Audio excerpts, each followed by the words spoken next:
Most of you watching this will have seen the Olympic Games coverage at some point in your life, but have you wondered where that content comes from? Who actually generates the material?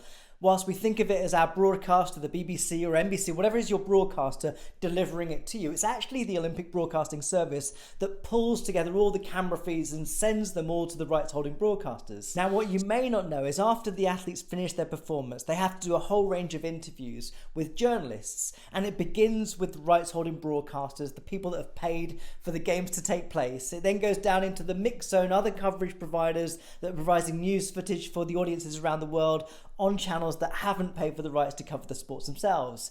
Within this mix zone, we also then have the press, the journalists who write for the printed outlets, the newspapers, the online media, who then interview the athletes as well. But what's really interesting for Paris this year is a new position within that hierarchy, the influencer media. So we're talking now about the social media influencers that are now creating content that reaches people through platforms like TikTok and Instagram and all these environments where people now consume their media.